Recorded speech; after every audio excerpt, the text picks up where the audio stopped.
In the nations we call home, an illness has taken hold, a spiritual poison infecting us all. White people, am I right?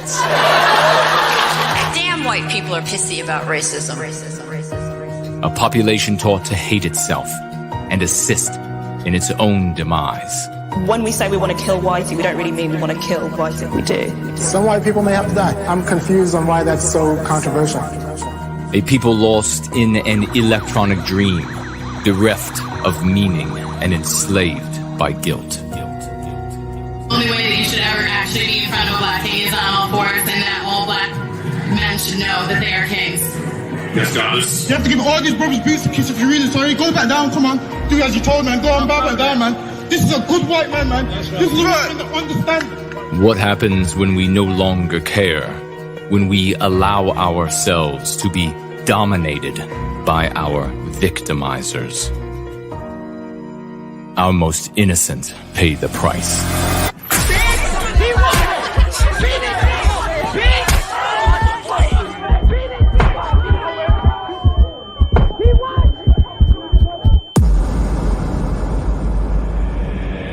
And what happens when they finally stand up?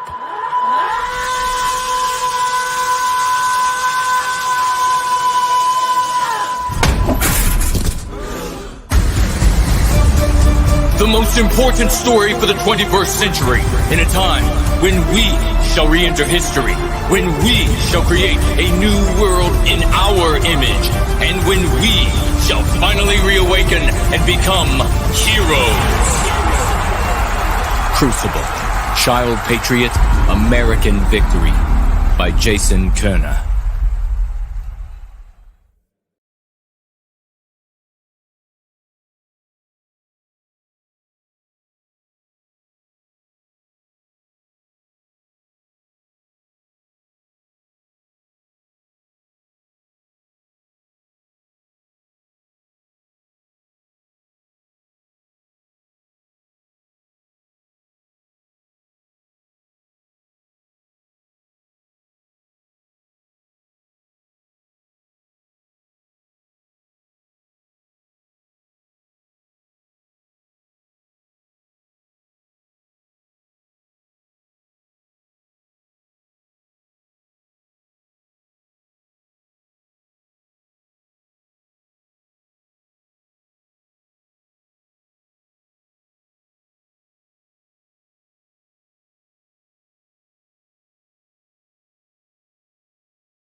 American schools are hotbeds of anti-American brainwashing. Teachers and administrators are trained to indoctrinate and enforce ideological conformity. Submission is the norm. Crucible is the true story of one schoolboy's struggle against society's obsession with an anti-American ideology. This young man refused to surrender to the psychological abuse of his superiors and the violence of his peers.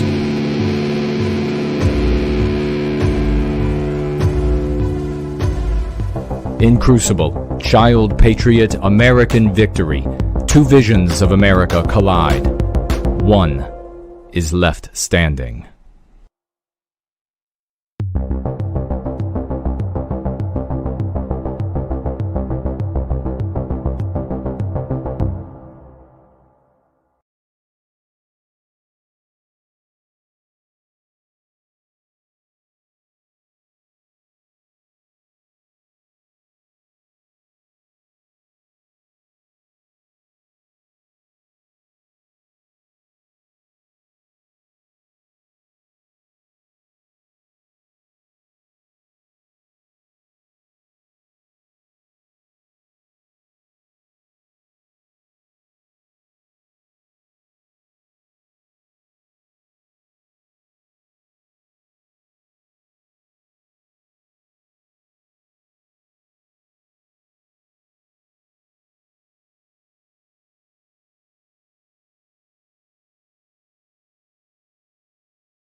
This is the After Party. Your hosts are the Great Order, as always, and No White Guild.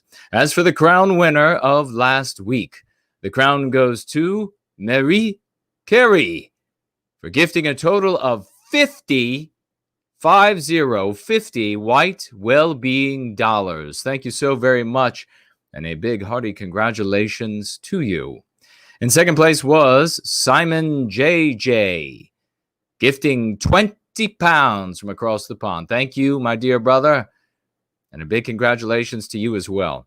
You can financially gift on Entropy at 15%, and it's going to be the discipline Entropy, so look over there if you're having a hard time finding the show. And you can also ask on questions, and you can ask questions there and vote on questions. As usual, there is doubtful that there will be a poll. You can financially gift on Cash App, as usual, and you should be able to find that down in the description. So remember, Entropy is the discipline with NWG, discipline with NWG. Today, we are doing a post-election, current election special. We're going to be talking about the election, nevertheless, with a bunch of brilliant folks, and of course, Mr. George.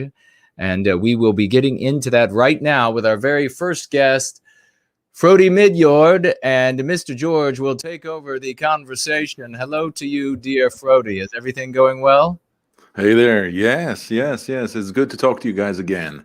I mean, a lot of the sort of IRL events have been canceled this year, so I've just been focusing on videos, communication this way, but it's been a crazy year, and this election has been crazy for sure. But thank you guys for inviting me. Yeah, always a pleasure to speak to you. It feels like it was a year ago when we spoke in April. Yeah. And yes, maybe at another time when we have a little more time just to have you on, we could take a wider view of the whole year, what it's been like for you, get some different perspectives. Maybe we'll do some things like that in December as we wrap up and reflect on this very turbulent, interesting, transitionary year. But yes, we're here tonight with a panel. Frody is here with us now. Greg Johnson of Countercurrents, of course, joins in about 15 or 20 minutes. Then we will have our friend Sarah Dye, a Midwestern American farmer, very sharp lady, family lady, mother of several children, to give her take on what this has been like. And then at about 7:30 Eastern, Canada's Endeavor, with some very interesting perspectives, especially because he speaks conversational Russian and has been able to speak to some friends he has over there and get some very, very different views on how people are interpreting all of this outside of the Anglosphere of the English-speaking world. But everyone, listen, please do share this because of the sensitive nature of tonight's subject. We're not on the main YouTube channel. We're on the secondary, as Jason said, discipline channel. That Entropy, that's feeding Entropy, which is in turn feeding our site. This is why I try to tell people all the time. I do understand you go right to YouTube, but I try to tell people all the time, the afterparty.tv. Specifically, if you go to our menu on the upper left, the first page, show info page, we give you all the info, all the different platforms, DLive, all the other alternative platforms. But also we did a lot of work with Entropy, who were wonderful this time last year. And we set it up so that we embedded a window right on the site. You can watch right on our site. And that's really preferred because that's what we will have much more control over going forward. But without any further ado, Frody, it's an open forum. We have this news today that the media has called the election for Trump, even though that is not, of course, official doctrine and it's not legal yet. But there's new information coming in all the time. Emotions are high. People have all kinds of different takes. What is your perspective on all of this? Well, I mean, I guess we'll have to see what Trump is going to do about all of this, if he's going to accept the result or if he's going to fight it. But I think it's good to take a step back because many people have said that they are disappointed in Trump. Some people have said that they're not going to vote for Trump, the Americans, of course, but that they're not going to support him, that they haven't supported him this election around. And I think it's important to sometimes take a step back, get a look at the big picture, and understand the fundamentals of what we're actually doing, because what we are doing is not politics, it's metapolitics. And metapolitics is essentially the metaphysics of politics. It is the framework, it is the intellectual framework, it is the framework of what is possible to say and to think and to talk about in a society.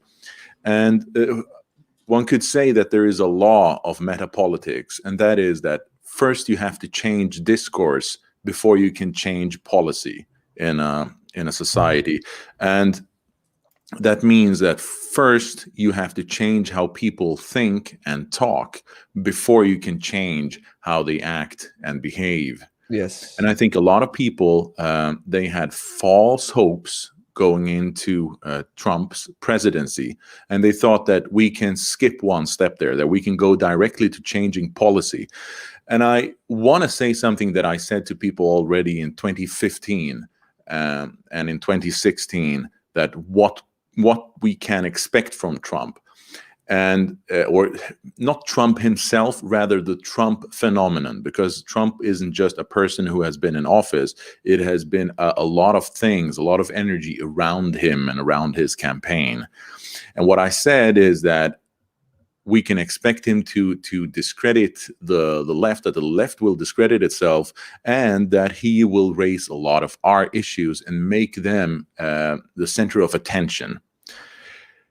And I think that if you expect him to change discourse, you'll be happy with him. If you expect him to have changed policy and change the political landscape of America in a different way, I think you'll be disappointed. But I think that has people who have expected a lot of miracles almost with him, they have fooled themselves. And that's why they are disappointed.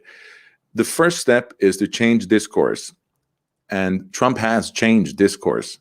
A lot of the people who are involved now, probably the majority of people who are involved now on the right, the people that you see online and the people who create content on YouTube, other places, they were not around before the Trump phenomenon. Where were they in 2013? Well, that's the thing, that the Trump phenomenon, it created a lot of energy. There were metapolitical waves around that brought a lot of energy into the right, and a lot more people became involved. And I think we should appreciate that. I think we should appreciate the steps in the right direction, and we shouldn't expect miracles. And just three things that Trump has talked about, or he has changed how they are perceived by many people. I wrote these down. One of the things is immigration. That immigration is a problem that we need to deal with. He was talking already in his initial campaign about building a wall, keeping out mass immigration. Mass immigration is a problem. That wasn't really, he changed how people think about it and how people talk about it. Another thing is that he was the anti-media guy. Mm-hmm. He saw the media as the enemy, the establishment media as the enemy. He is a populist. He goes around the media, talks directly to the people, and sees media as a part of the establishment power structure rather than just someone who reports news. A third thing is a very important thing, and this is a thing that Trump addressed already. He did it a couple of days ago in a press conference. He said it very explicitly. He said, and he called out one of the biggest lies of the left. Namely, the left portrays itself as being the party or the political movement of the little guy against the big establishment, the rich, the wealthy, the powerful. And he said, no, the left is the party of the establishment. It's the party of the international banks. It's the party of the establishment media. It's the party of the globalist elite, whereas the right or the populism is the party of the average man, is a party of the normal person versus globalist special interest groups. Do you think that message got through to a significant number of people who weren't already sympathetic to the kind of way we think? Because the media is controlled by the left.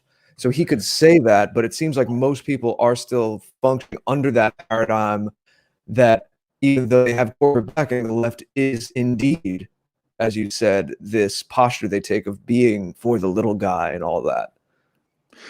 I mean, yeah, I understand, of course, that many people will continue on that path and will continue believing in the media. But I think, like I said, I don't expect miracles, but I think he has changed how many people see these things. For example, we have Tucker Carlson, who is saying a lot of things that people like you and I would be saying. And I don't think he would speak as clearly if it wasn't for the Trump phenomenon. I think that the Trump phenomenon, I think in the years 2014, 2015, 2016, some very important things happened. The migration crisis, the huge migration crisis in Europe happened, Brexit happened, and the Trump phenomenon happened. And those three events together created massive waves that the right has been able to surf and to gain a lot more prominence. We are a lot more relevant in 2020 than we were in 2013, for example. And that is thanks to, among other things, the Trump phenomenon. That is Trump's rhetorics, Trump's way of speaking, Trump's way of relating to the media. A lot of more people are now involved in the right, and there have been indirect metapolitical consequences of that. And I think that has been important as well. Globalism too, calling out globalism as just an idea, getting it into the lexicon more. Do you generally think that whether by design or whether just accidentally because of certain things about his past and the industry he was in as a real estate mogul, it almost doesn't matter how conscious it was or not, that the way we might remember him, as many people have already framed it, is not that he offered a vision so much as the role he played in history was just to be a battering ram and to at least crack open the door on the kinds of things that you're talking about. And if so, that begs the question of how we take agency to move through that next. We had a very interesting comment. I will just say this does speak to what you were saying, and I'm very glad to hear this. We have a commenter here. It's TJ and a lot of other letters. I don't think it's really supposed to be pronounced 63, but we're glad to see you. And he said, Trump's not perfect, but he did a lot of good too. Watching Trump led me down a long trail to Jason and Jared. That's a true statement. So showing in action that there was a pipeline. But what do you make of where we are now and what we can do with this and what we might be seeing in the next few months? Well, obviously, a lot of people are suspicious about this whole this election and what led up to it. Just one example is that weeks in advance of the election, both Twitter and Facebook, Zuckerberg, said that we will not accept, or we will not publish statements statements about the outcome of the election that we disagree with. And that made people suspicious. I mean, why would you say that's not a normal thing to say? That would suggest that you're up to no good. I think a lot of people are suspicious about how this election has been, and the role of the media, the role of social media that is supposed to be social, but is now more and more assuming the character of regular media that is controlled, and that's sending a message that they want to send rather than what their users want to send, right? And Trump is the biggest user on Twitter. He has the biggest Twitter account. He has the biggest number of followers, and they are flagging his comments. I mean, it's outrageous, of course. And I think it will just make a lot of people lose confidence in the system. They will lose faith in the system, and they will see that this is broken, and they will lose faith in the future of this kind of multi-ethnic society and multicultural society that we're seeing, because essentially what multicultural societies do is they corrode public confidence in social capital, essentially in social trust. that just falls apart.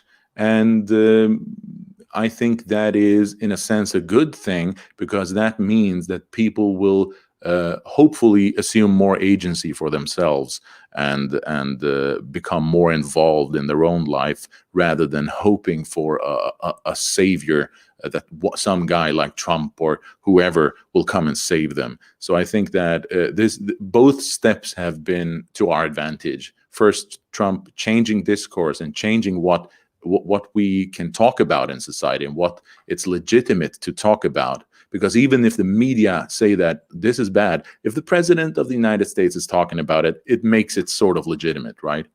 So I think we have gained a lot. I think the Trump phenomenon is a sort of a before and after phenomenon, that there's a huge difference from before and after. Yeah. Anything you could tell us about how media in Europe, where you are, is picking up on this and how they're framing it? Yeah, I mean, the media which I follow most closely is, of course, in Sweden. The state media there they have essentially just reported negatively about Trump. I mean, they did the same thing about Brexit, and they did it about Trump. When he was elected the first time, they didn't have any guests in the TV studios that were pro-Trump. It was the same thing in Norway, because they claim they can't find anyone. That's obviously not true, but it's because they want to push a narrative. I mean, they just assume that it's the same thing with Brexit. When Brexit was voted through in England, also in the summer of 2016, they just interviewed people on the street who were negative to Brexit, right? Because they wanted to push that message, and it's very one-sided. Yeah, I mean, and I'm not surprised, because that's how they always are on these issues. Yeah, 70 million people here voted for Trump. I think it was 17 million in the June of 2016 for Brexit. Yet they couldn't find anybody to talk about it. That's very, very interesting, isn't it? Yeah. Well, I do like what you said about agency. Jason and I will say that till we're blue in the face every time we get up here, that none of us can sit around and wait for something. We all have to say how we can participate.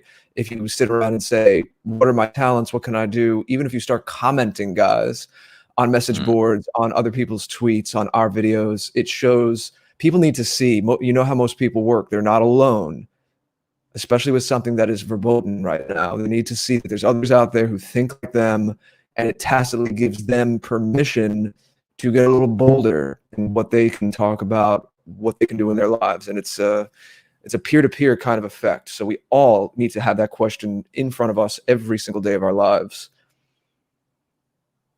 Yeah, I think that people on the right have a tendency to become demoralized because they don't see huge miracles immediately.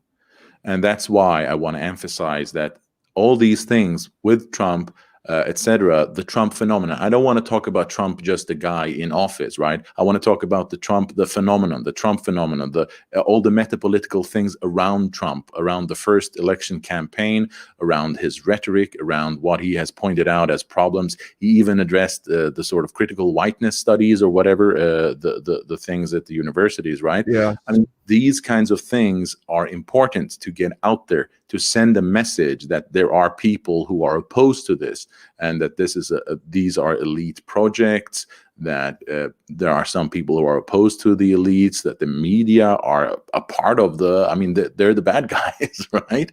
And I mean, he really made that clear. He polarized society, and he crystallized some issues. He made them very clear in many people's consciousness. Not everyone. He didn't create any miracles, but there's definitely the relevance of the radical right in 2010 compared to 2020.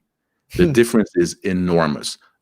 Our reach, the number of people we can reach just in these 10 years has increased enormously, and also the quality of people involved. We have a lot more high quality people. Also, the quality of the all these things are a part of of this sort of the big picture, right? And they influence each other.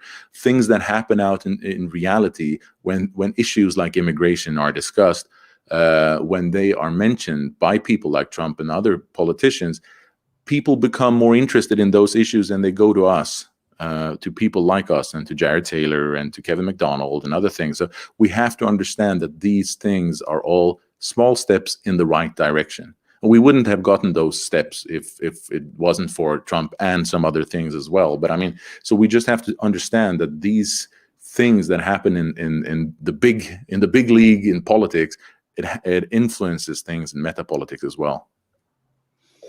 Yeah, we had I mentioned the comment before. We had someone on D Live a moment ago say the same thing, that basically Trump led him to White Wellbeing, led him to the work that we're doing here. So we keep having people give testimonials about that very thing. And you're right, Frody, it is a before and after moment. I feel like history might write it. Of course, we're living through it right now, but 2016 was truly the beginning of the 21st century, because we know that centuries and epochs don't totally align when the year changes. And that if the 20th century kind of began with World War I, even though there was definitely threads of modernity and what would become the 20th century right at the opening in science and art, modern art, right in Paris Expo, right at the beginning of 1900, there is still this theory that the 20th century really kicked off in 1914, and that I would say about 100 years later in 2016, this is really the beginning of the 21st century. There was a prelude to it around the turn of the century, the actual year 2000 with the internet setting things up, but now getting into a new order and the breakdown of the post-World War II order, I would say, the assumptions, the worldviews that have just been in the ether since 1945, especially in the close of World War II. I think we're seeing that broken down now. I was saying how I've had conversations with my parents, and they're realizing on a deeper level that the world they grew up in as children in the 1960s no longer exists and isn't coming back. And it's a heavy thing to see, to talk to your parents that way, but at least my parents do acknowledge it. Anyway, we'll go on. I think we have Greg here. Is that right? And Frody, you certainly are welcome to stay a little bit and overlap with Greg if you'd like. I know you're both friends and colleagues. We do indeed, and I'll bring Greg forward in just a moment. Yeah, indeed, Frody, you really had a lot to share there that I think is really important, and probably the most important thing of all of the things that you said that were very important was just this. Maybe it was not even just what you said, but also how you're delivering. And this is the video I made the other day on Wednesday after the PWR stream. And that is remaining level-headed and clear-minded, composed, disciplined right now.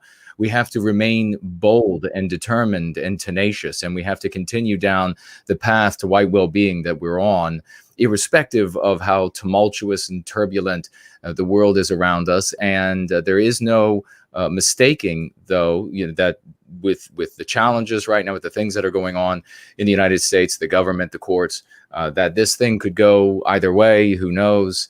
And there are no absolutes on the channel today. For those AI who are listening and anti-whites who are listening, we are bringing our information that we have gleaned, and we are not speaking for YouTube. And you have to, for those who are watching on YouTube, and you have to check elsewhere to make sure you get all of the views and sides of an issue. But that was, I really thought talking about you were mentioning the fact that metapolitics and legitimizing these concepts that otherwise were not legitimized until Trump reached the office of the presidency, and from that office did legitimize a lot of things, a lot of criticism. We're able to talk about a lot more, and a lot of people did come to the work that we're doing in service to white well-being as a consequence. So yeah, that was really some profound info that you shared there, and I hope you will stay at least for a little bit. We'll bring Greg on right now, and so we can maybe get the two of you going back and forth on some thoughts. And here comes Greg. We've got Greg with us. Hello, good brother. Are you there? Are you hearing me?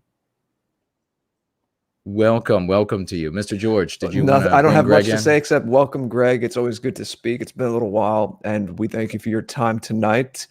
Why don't you just give us your opening, set the scene, and then maybe while Frody's still here, we'll see how he responds to that. Well, what is the question right now? Oh, I'm sorry. I thought you were setting something up. I thought you were speaking more rhetorically.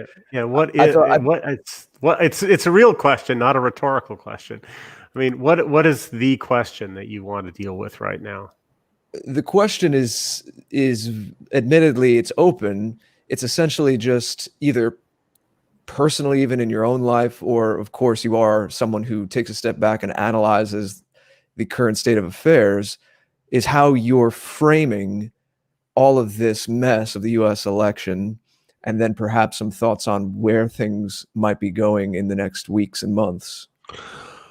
Well, I look upon this as an opportunity.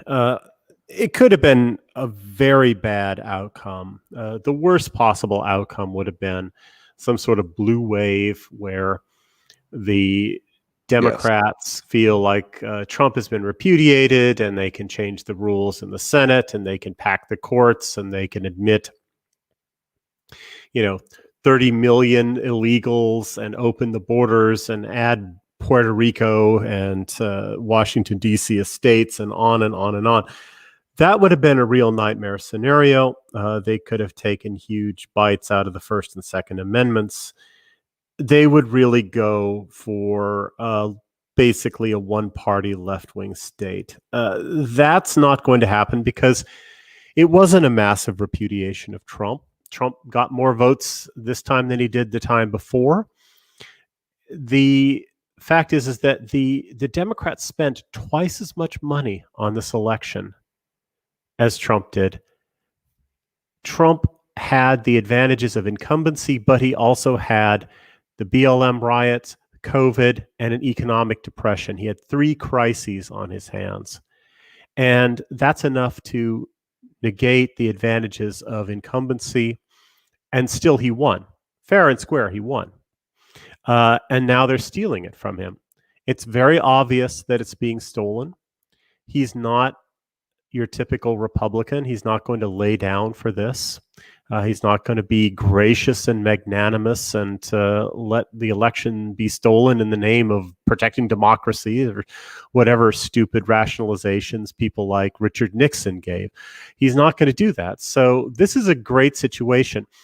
What's the best or worst case scenario here? Well, he either is robbed and we have Joe Biden in the White House with a divided Congress, with a deeply divided country, with candidate Trump out there. Not President Trump, who's kind of a milquetoast guy, but candidate Trump. And 70 million angry Americans who feel like they've been robbed of their country. That is not an environment where Joe Biden can accomplish much in the way of pushing the left-wing agenda forward. And he's really not for that anyway. He's the senator from the credit card industry. He's a totally corrupt neoliberal. He's not a leftist. So he's not inclined to do that anyway. He's not going to be able to do that. And we're going to have an atmosphere of intense polarization and hatred in which the right is no longer constrained by feeling like their guy is in the White House. What happens when a Republican is in the White House is people on the right who are normally extremely sensible and radical and critical of anything coming out of the government, suddenly they roll over on their backs and they just want their bellies rubbed and they just act like goofy, dumb dogs, right? They go back to grilling. They think everything's okay. They make up 4D chess rationalizations when the president does something stupid to betray his base, and on and on and on. It takes the critical energy out of the right to have even a milquetoast rightist in the White House. And that was happening with Trump, too. I mean, Trump ran as a populist. He was a fantastic candidate. I loved candidate Trump. President Trump basically ruled as a Republican, but we still had that kind of narcotizing effect on the right. So if Trump is out of office, if the new president, the illegitimate president, can't really ram anything bad through, it's actually a pretty good atmosphere for us. There's going to be a lot more energy on the right, a lot more radicalism, a lot more openness to new ideas. Yes, there's going to be more tech censorship. We can adapt to that environment. We've been doing it for a long time. The truth gets out. They can slow us down. They can delay us. They can't deny us. They can't completely shut off the internet. So we can handle that. And I think it's going to be an atmosphere where we can flourish. Now, if Trump gets into office, well, there could be fantastic consequences for that. For one thing, he might actually feel like governing as a populist again. He might actually be candidate Trump full time. Who knows? He's certainly not going to, I think, play patty cake with the federal bureaucracy and the deep state and people like that. I think he's going to start firing these people and cleaning them out. That would be a good thing. What if Trump gets reelected and the left completely loses its mind? They're definitely going to do that. They're already quite primed to. The most beatific vision that I can imagine if Trump is reelected is the state of California leaves the union, that Cal exit happens. If Cal exit happens, the United States loses, the left loses 55 solid blue electoral votes, tens of millions of non-whites, and even the whites in California are mostly off-white by our standards. Let's be perfectly honest. There are millions of people from the Middle East in that state who are counted as white, millions of Jews. It is a very non-white, off-white place, and it is an absolute citadel of the left. It is the vanguard of what they're trying to make the rest of the country into, which is a kind of neoliberal dystopia, where you've got vast gaps between the rich and the poor. You've got favelas starting to spring up. You've got a third world working and loafing class there on welfare and so forth. It's a dystopian vision. It would be nice to just cut that out of the body politic. And it would be a kind of abscess that a lot of the poisons in the rest of the country would drain to. They'd all be going to California, to their utopia. I think the Rose City Antifa might decamp en masse to California.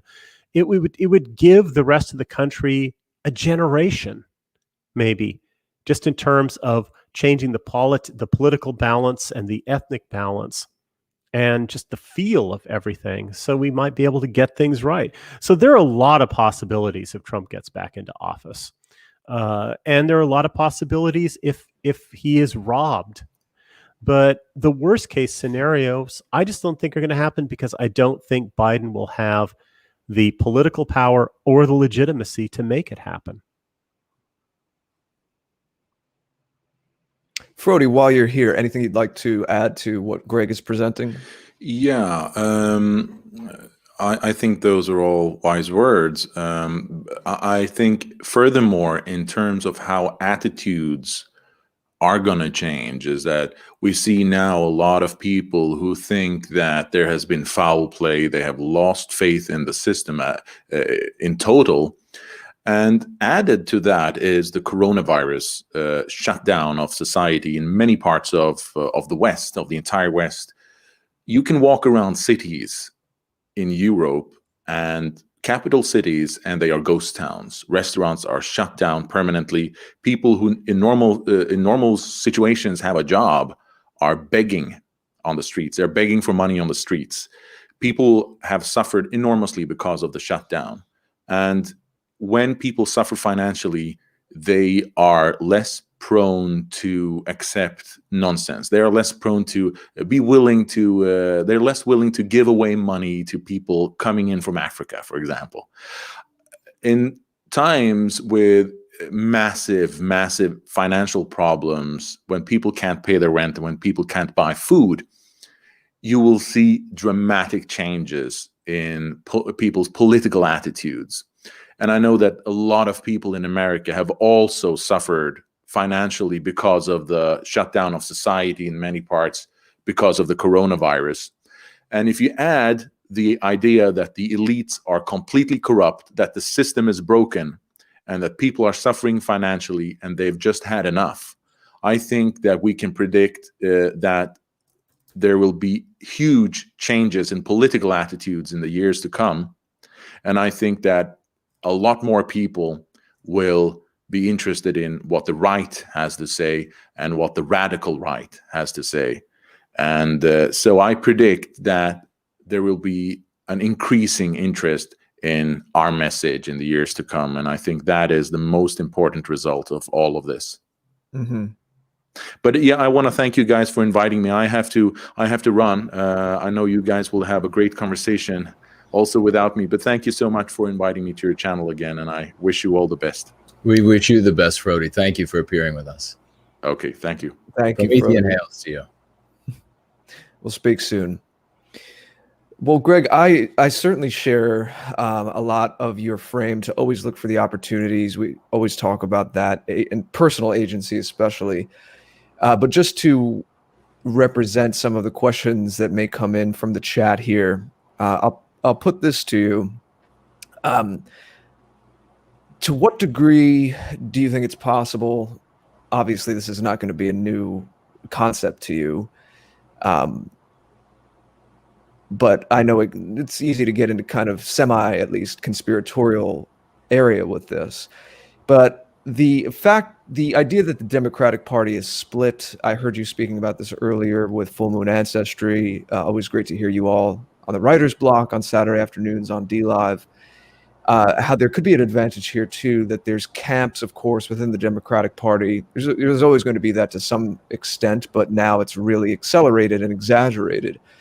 You were speaking just a few moments ago here tonight on how Biden represents this more neoliberal type of the last several decades, as opposed to the Bolshevik-style far-left agenda that wants to totally change our society. But what would you say to the person who is pushing back a bit and says, yeah, of course, Biden was just the Trojan horse. Clearly, there's enough that the far left side has on lock, especially in terms of all the media, social media and mainstream media, all the messaging apparatus in our country, as well as significant amounts of other levers of power, that you're going to see quite a quick sea change if we got Biden in office. Of course, it could take the form of Harris actually somehow, one way or another, becoming president relatively early in the term, and that they would very much be rushing for this, even with a divided. They have the Congress, but not the Senate, I think it is, or correct me if I'm wrong. But even though, there's still Republican strongholds, and who knows what they have on Republicans as well. And if Republicans are going to try to scurry back and say, no, I wasn't really a Trumpster, that whole thing as well. That we could really see a very fast acceleration towards things that are very, very, very scary and harmful to people like us. We've heard about this Truth and Reconciliation Committee. They want 10% of the national defense budget to go to. I think that's complete nonsense. I don't think anything like that will happen. I just don't. That particular thing just strikes me as insanity. For one thing, what are they going to do? 70 million people are going to go on the Truth and Reconciliation list. It's just not going to happen. If they want civil war, if they want right-wing death squads, then these fools are going to get it if they keep pushing in that direction. I just don't think that's going to happen. Republicans are really weak people. They're submissives, basically. They're cucks. They're worthless people.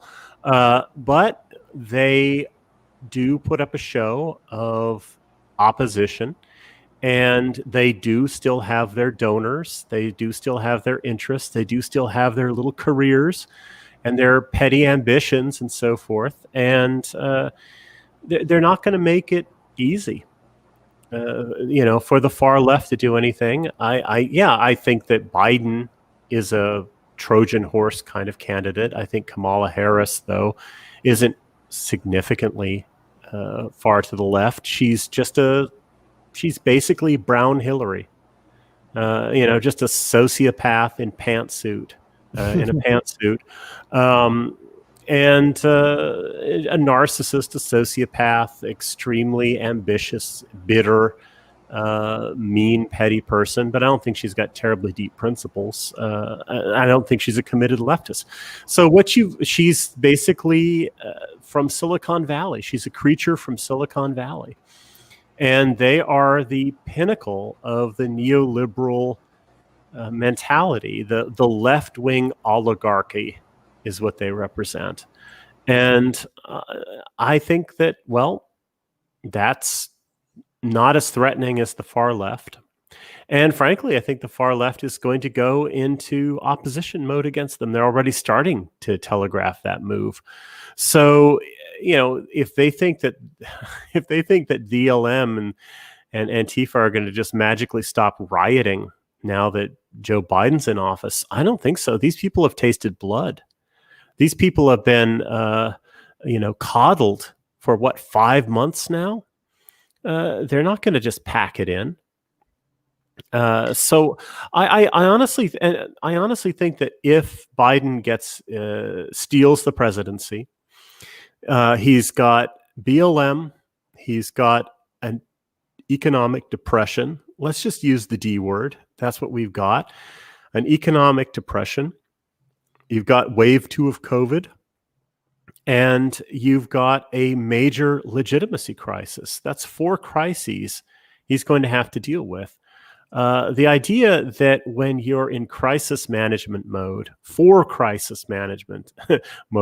that you can start pushing through radical changes in the system is just, I don't think it's very likely. So I'm just not too worried about that. I know it's a danger. But look, if Trump's in the White House, he's not exactly the adamantine bulwark against bad ideas that we would like either, to be perfectly frank. There is a certain inbuilt decline, a trajectory of decline in this system that it's baked in, as people like to say. And whether Trump's in the White House or Harris is in the White House or whoever's in the White House, that momentum is going to continue forward. It might be retarded in certain ways. It might be egged on in certain ways, but the basic underlying momentum is still in the wrong direction. And ultimately that's because, it's because the premises of the country are wrong. The premises of the country, the guiding values, and also all of the institutions that have an interest in maintaining this direction are very, very powerful, and it's very difficult to turn this around. So, my hope is that Trump gets in. I think that could have some fantastic effects. I think that he would perhaps move forward on rectifying some of the tech censorship problems. Will continue to slow down white demographic decline. He's made concrete improvements in immigration. I know very well that Biden would, just sort of quietly go into non-enforcement mode again. I mean, that would worsen, definitely. But radical changes to the system that require actual new legislation or changing, the rules of the Senate, I don't think that's going to happen. If Biden gets in. So I'm not all that worried if he gets in. I think we're in a good situation if we're realistic, because Trump wasn't going to save us. Trump is a great opportunity. The best thing we got out of Trump was more time. We got more time demographically, and we got more time in terms of not seeing for the last 4 years our First and Second Amendment rights being violated or eroded, which is the tendency we've been seeing for decades. Now, 4 more years of Trump, he'll give us more time in those areas. He might actually give some improvements in that performance. But, he still labors under the fundamental problem. The fundamental problem in America today is the idea that racism is the worst thing in the world but only if practiced by white people. If we go by that consensus, we're doomed. And we cannot displace that consensus through merely political means. That's the consensus that the political system labors under. Trump ran his campaign within those strictures. That's why he did all this pandering to non-whites. That's why he denounced white supremacy. He's not being insincere. He really believes this. If you got him down and actually got him to have a drink, right? I know he doesn't drink, but got him to be super, super candid and pour his heart out. He believes this anti-racist shit, just like they all do. The reason why we can't change the Republicans' behavior by simply not voting for them is that, yeah, we can make them suffer, but they think we're evil. And they would rather lose without us than win with us. By us, right. I mean race-conscious white people. They are willing to suffer quite a lot for morality because that's what human beings do. Human beings are willing to suffer a great deal if they think it's for the right thing, for the right cause. And we've got to change that moral premise that's so deeply embedded in the culture. And we're not going to change by whacking them with a rolled up newspaper like a naughty dog or something, or a naughty child. That's not going to work because they think we're evil and they're willing to suffer for their morals. We've got to change their morals. So ultimately, it's a moral revolution that has to happen. Right. Everything else is just delaying. It's whether the ship keeps going towards the iceberg at 10 knots or 20 knots, right? That's the only difference. And of course, I'd rather it go slower so we can have more time to educate people and change people's basic moral operating system. That moral revolution is going to take a lot of time. Yeah, but and that's the work we do. That's the work we all do here. Yeah. Even if they cut the engines, though, it's going to keep moving forward just under momentum. I mean, there's just so many forces working against us, just sort of mechanical forces working against us. So the longer we have, the better. But I think we can adapt to the two likely outcomes at this point. And the two likely outcomes are Trump not only wins, but takes office and does a lot of interesting stuff. And we watch the left go crazy. Again, Cal exit would make me happier than practically anything.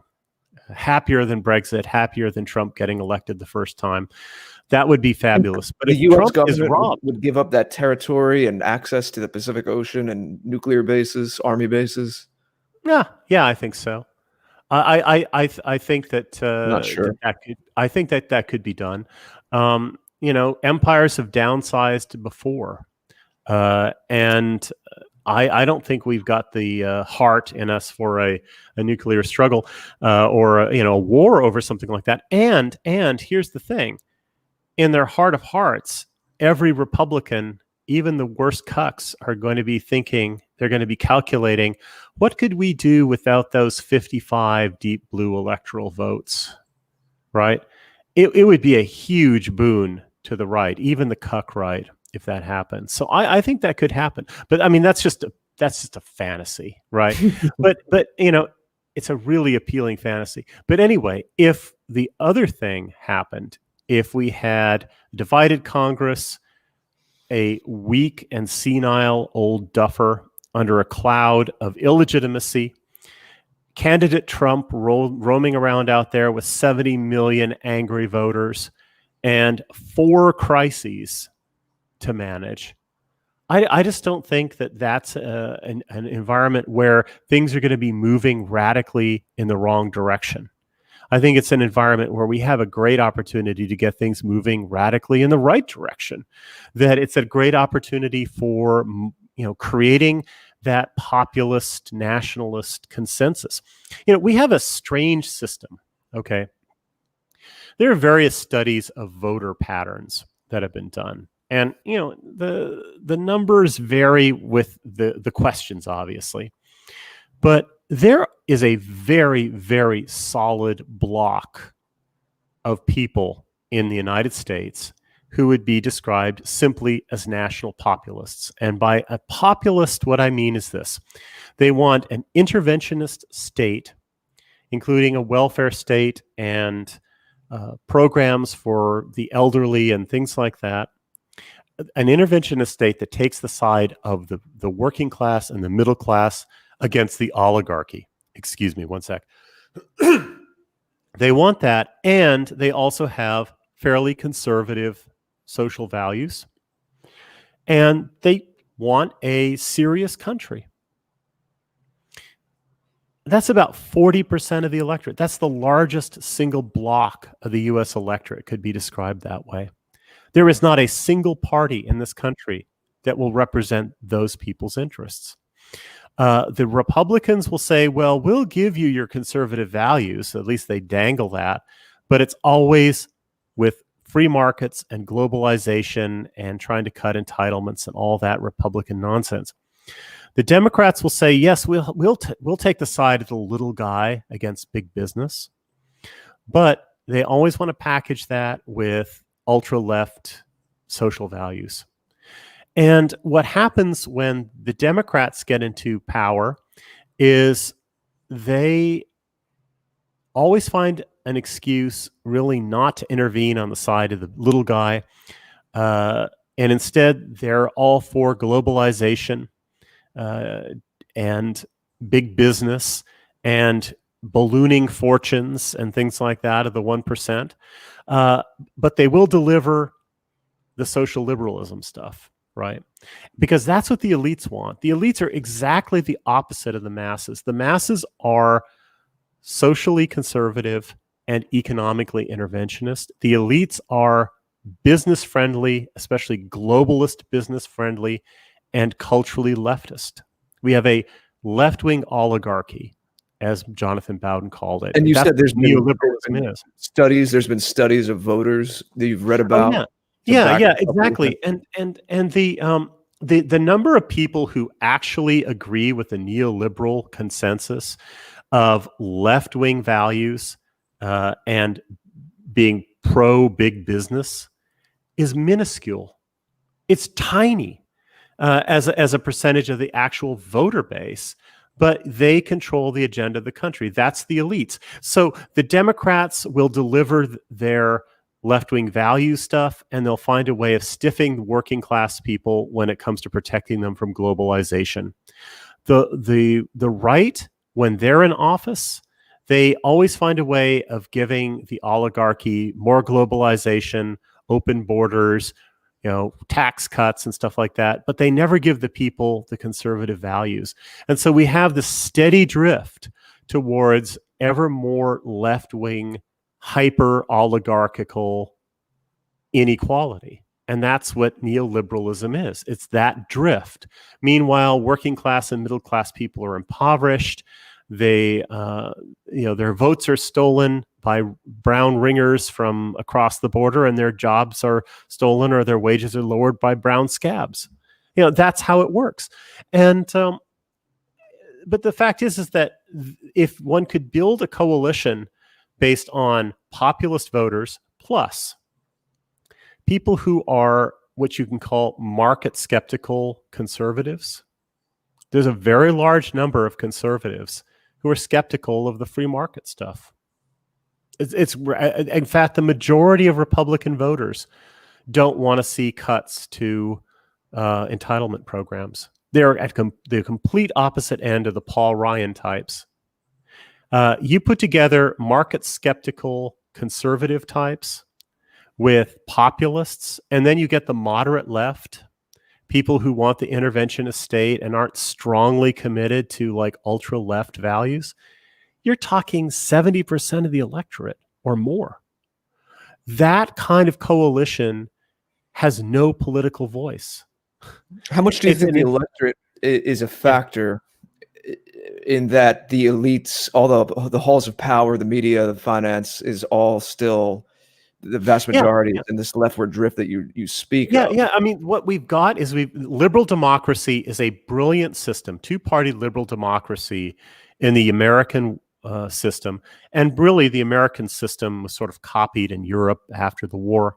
Right. You've got this center-left, center-right condominium. It's not as perfected there as it is here. It's not as diabolical there as it is here. But here, you've got a perfect diabolical system for not giving the people what they want. and they notice that. That's what we get. We have a perfect system for not giving the people what they want. And it works. The essence of my question, though, is does it matter at this point? I know you were dubious on the Truth and Reconciliation Committee when I mentioned that. It was just an example. I know you honed in on that. But what about the overall, think not even in terms of a little example like that, Greg, but more of a direction of those who will say, if we did get a Biden presidency, they're going to do things like mass amnesty, perhaps making D.C., Puerto Rico states, all of these things. I know you've discussed, you're well aware of them. And then it'll be the Senate to do that. Yeah. I think they need the one-party rule. Yeah. I don't want that to happen. I worry about that happening. If they had a massive blue wave, they would try and do that. Under these circumstances, I don't think they'd be able to accomplish that. I think that they would be more beleaguered than we are, even though they would be controlling the government. I think we'd be energized and they'd be reeling. So, in a way, when you look at the mess America's in, it's kind of a miracle that either one of these guys really wanted to be the president. I don't know if I'd want to be the president with a mess like this. Well, I would, of course, because I have another agenda. But but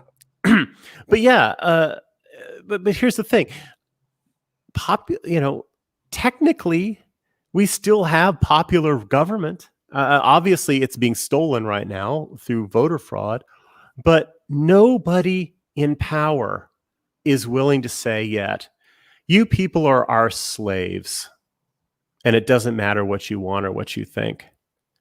None of them are willing to say that yet. Some people interpret what's happening in the media and how they're not even trying to hide the 100% of votes in this district and wherever Michigan comes in for Biden, that is actually what is the term for that? It's the public humiliation that we don't even have to pretend that we're being fair anymore. I look, I'm not. I think there's a lot of arrogance. There's no question about it. But here's the thing. Morally, it's still regarded as an enormity by most people. It's not legitimate in the eyes of most people. And these pesky Americans think that they actually matter. These Americans still think that that the people rule and all this kind of stuff. And if they're openly being robbed of it, and you can make them recognize that fact, then things are going to start changing. Things are going to get really dicey for the elites. I think that their power is very, very fragile. Some of them are really arrogant. Their arrogance comes from growing up in a time when there were 3 TV networks and a couple of wire services, and they could basically control the complete flow of information. Joe Biden is almost 80. Nancy Pelosi is 80? What's her face? Early 80s. Yeah. Dianne Feinstein's in her 80s. All of these people are fossils, and it's a truth that we're all going to have to face up to in our own day. You just don't learn new tricks.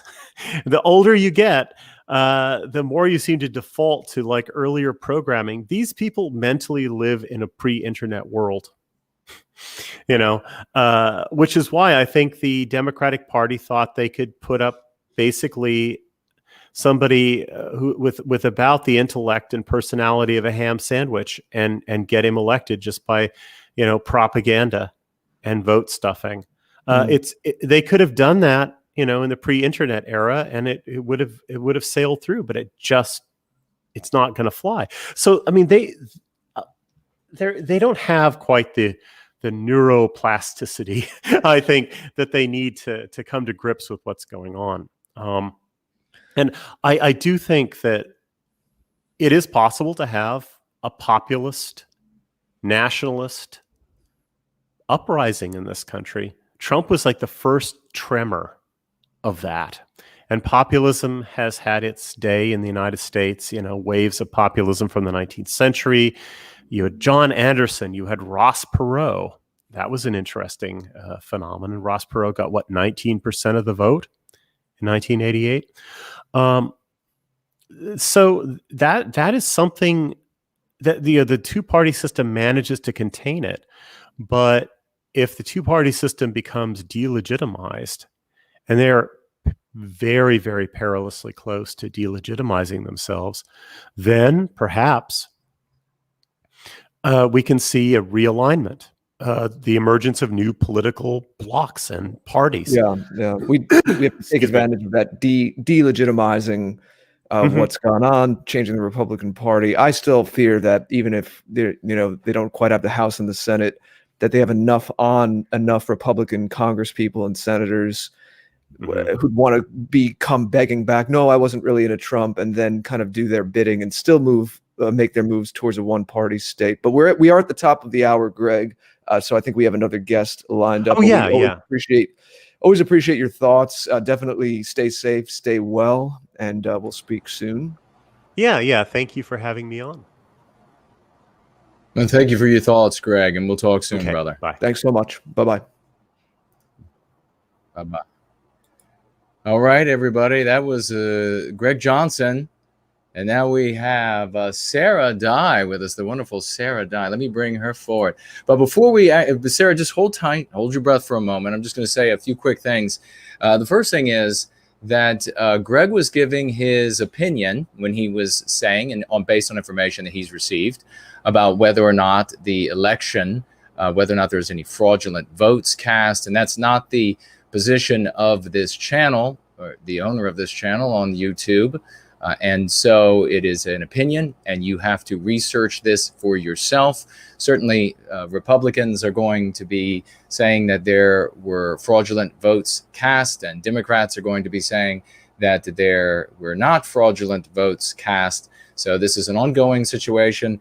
Of course, those out there with the intellect to know that there was quite a lot of legerdemain, but we'll let them look around, fumble around through the dictionaries of multiple languages to try to grapple with that one. But I also just want to say very briefly here, and we'll bring on the wonderful Sarah, that just a couple of comments. Secession is not legal in the United States. That was decided when the South seceded, when it was legal to do so. The United States, of course, after that conflict, made it illegal to secede. So there is no legal mechanism by which a state can secede, and there is no likelihood of such a conflict taking place. So that's not something that we're focused on or considering or interested in. And even if it were to be something like a radically or state like California that's radically anti-white, that's not something that is likely to happen. They wouldn't carve off a bit of a great country, United States, all of the resources and weaponry and etc., all of the power and wealth. They wouldn't carve off a corner of that. They are here for, as the colloquialism goes, the whole enchilada. The other thing that I really want to drive home before we bring on the lovely and brilliant Sarah Dye, and in so many brilliant women in Going Free, really attracting not only the best, as I say, of people in general, the best of our men, but also quite clearly the best of our women. And you will hear from her just in a moment, and you will be able to decide for yourself. But the other thing I wanted to say is that the bills that are available, this is very important that we keep our eyes on what is happening. It is very important that we stay engaged. Now, we, at the level that we are at, the amount of power that we wield is relative to or influenced through the circles of influence that we have in our lives. That is where we need to be exercising that power.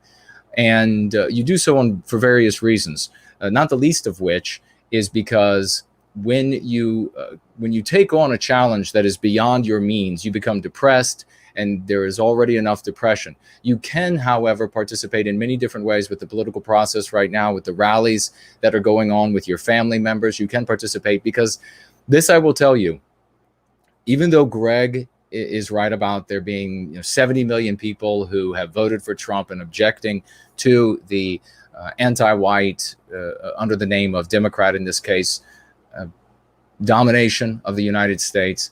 They don't hold nodes of power. And nodes of power are what matter. The nodes of power we now are able to measure are in the hands of a percentage of anti-whites that is the necessary quantity to attain outcomes that are most deleterious for everything you care about. The actual definition and description and identity of the United States is on the line at the moment. And surrendering to some other group of individuals and entities and allowing them to decide what that definition will be, what that identity of that country will be, is a death certificate. And this is not a joke. I will say, I want to bring Sarah Dye on. There's a lot to talk about, but the anti-whites right now are moving to do the same thing with the Senate races that they are doing with the presidency. So even though there supposedly is, according to Republicans, a sizable amount of votes for these senators to return and the Senate to remain in the hands of the Republicans and potentially even gain some seats in the House, they are moving to do the exact same thing that they are doing with the presidency to these Senate seats. If they are able, the Democrats are able to do with the Senate seats what they are doing with the presidency, all of the bills that I read to you, the treaties, the acts, everything that they want to do is going to be implemented. I appreciate that there are 70 million of us that object to that, but there is not a poll, an oppositional poll around which people can rally to resist this being done. There aren't nodes of power, Senate seats, House seats, governorships, people in the bureaucracies. There aren't enough that are in the hands of individuals who are fair-minded or reasonable or conservative or Republican. There simply aren't enough. Right now, right this very moment, the state of Pennsylvania could be, and there's no absolutes here on YouTube, could be considered in full rebellion to the United States of America. The governor is disobeying the edicts of the federal government of the United States. Their courts are resisting the edicts of the Supreme Court of the United States. And there are other places as well in the country that could be considered. Sheriffs are not obeying court orders in places like Pennsylvania, in places like Michigan. Maybe this is true, maybe it's not. Look into it for yourselves. But this is a critical moment, and you have to become activated. You have to become bold. If that means that all you can do is pick up the phone and call like crazy, if that means all you can do is email like crazy, then that's got to be what you got to do. But there are good people right now who are in office or who won office again, and maybe their the votes now are being challenged for them, and maybe their seats are going to be overturned as hoped by the Democrats. And if these seats fall to the Democrats, terrible, terrible things are going to happen. One thing that could happen, one thing that you all are not, and this probably isn't happening since we're talking on YouTube, so you'll have to look into it for yourself. CNN isn't reporting it, so it's probably not happening.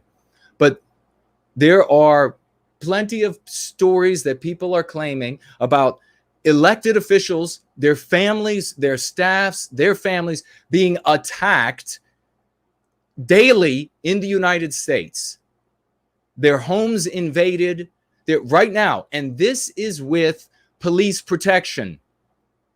What is going to happen if the Democrats are able to win the White House and maybe win these Senate seats as well, and then they determine that taxpayer dollars funded to protect white people is not an equitable use of tax dollars.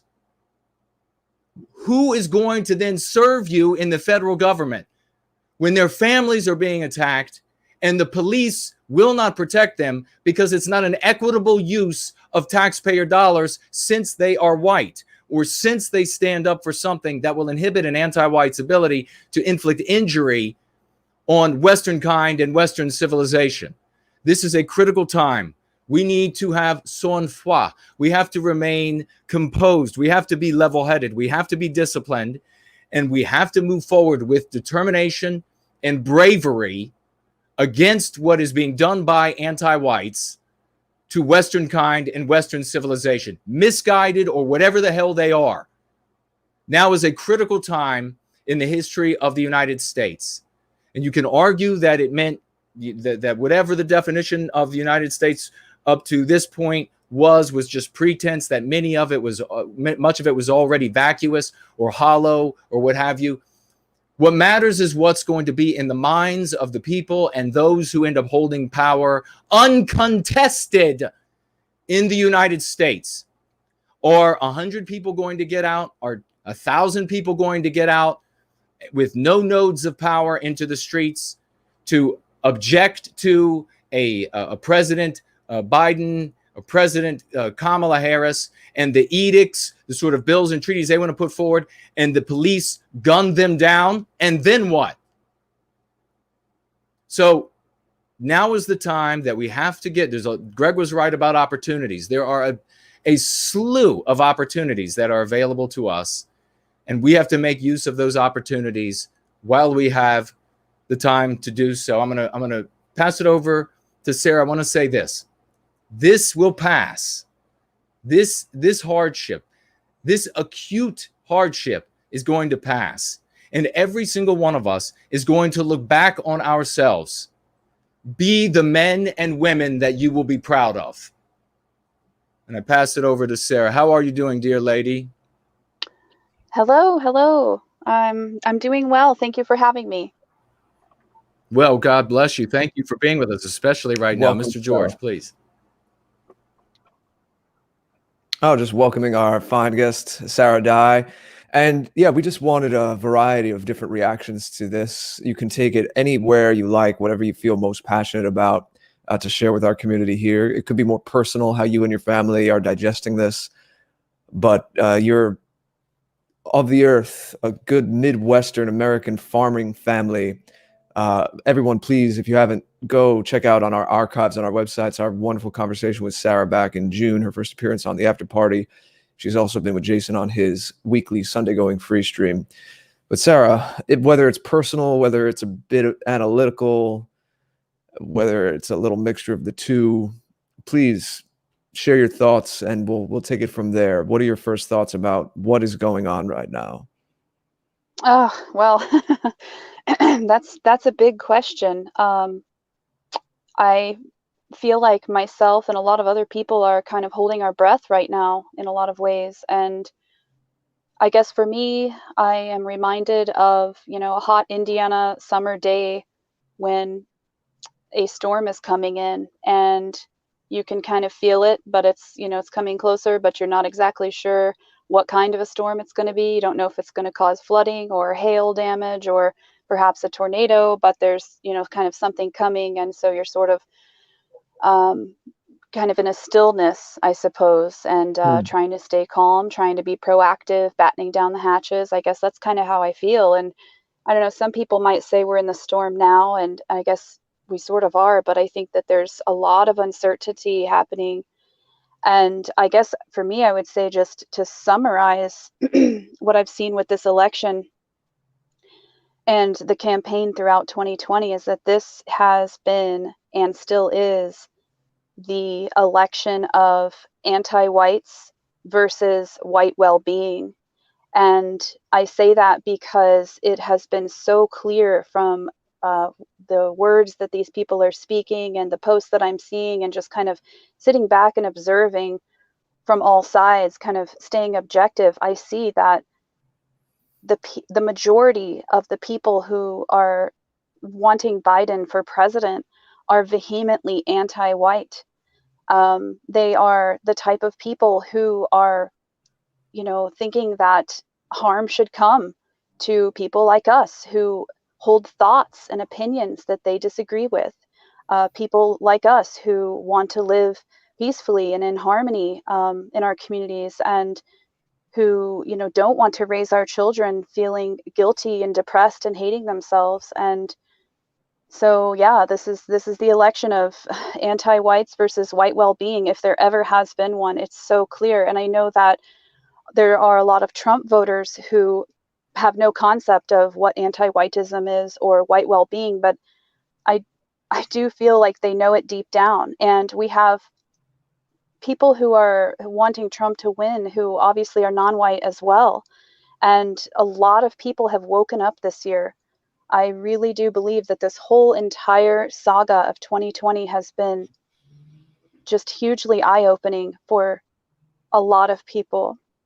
I think that especially some of the, elders and I say this with all respect to some of our older people, but the boomers, their generation, I have a lot of friends who are in that age group, and they're coming to me and saying, wow, we're getting called the same names that you were being called in 2019 when all these people were attacking your family. And so it's kind of like they went full on with the attacks and the name calling, and so therefore those anti-white derogatory slurs are losing power, because it's like, well, you can't call 70 million people the anti-white derogatory slur white supremacist and still think it's going to hold power.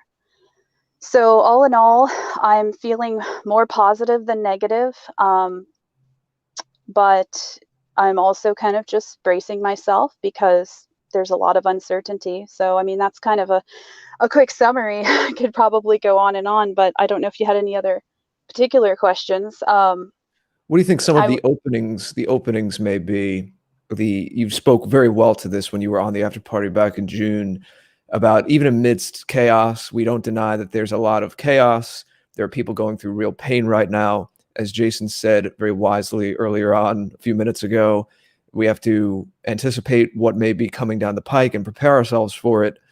But at the same time, I think a key theme, I spoke about this myself on Red Ice, is this is a time of revelation. And as painful as it is, we cannot live in a society based on lies. Everyone listening to this show would know that. And so there has to be a process before you come out the other side of it, where there's a transition and the lies are being exposed and the toxins are coming to the surface. So we're riding that. There's different kinds of conversations you can have within that context. As I said, one strand of conversation would be the things you do to best prepare yourself and your family to weather the storm. But also, I'm particularly interested, again, in your thoughts on proactively taking agency in your own life, what kinds of things we can all do to still be working for the world we want tomorrow, today.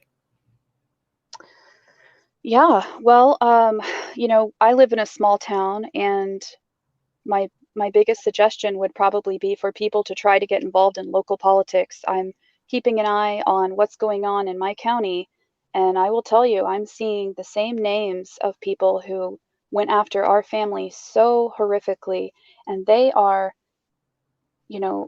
getting on these boards and commissions and running for offices. I mean, I even saw some of these, at least one or two people, they're running for, state representative, they're running for county commissioners. And it's just shocking to think that these people who have behaved so poorly could even think that they would hold a position like that. And so our whole community has seen it, I will say. Our community came out and voted and showed where our allegiances lie.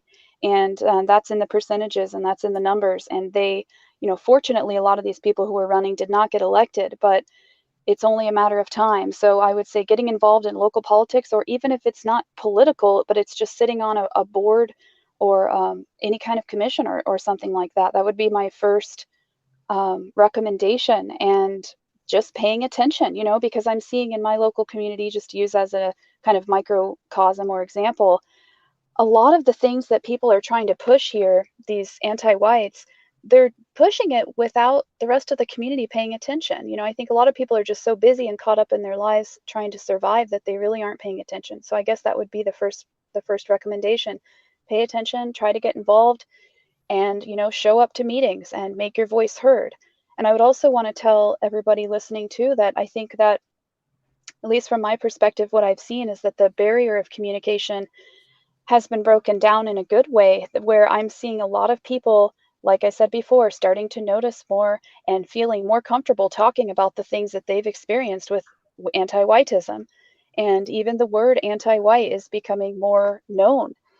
And so I guess I would say, people, don't be afraid to talk to your friends and your community about what's going on, because I think people are more receptive than you might realize. And I do believe that the anti-whites are a loud, screaming minority, and they're holding power, but their power is not real power. It's the power of bullying and slander. So, yeah. Yeah. I don't know if you were able to listen earlier. We know you're a busy mom, as you talked about on your show, 3 sons, and maybe more on the way, God willing, one day. Beautiful family that you have.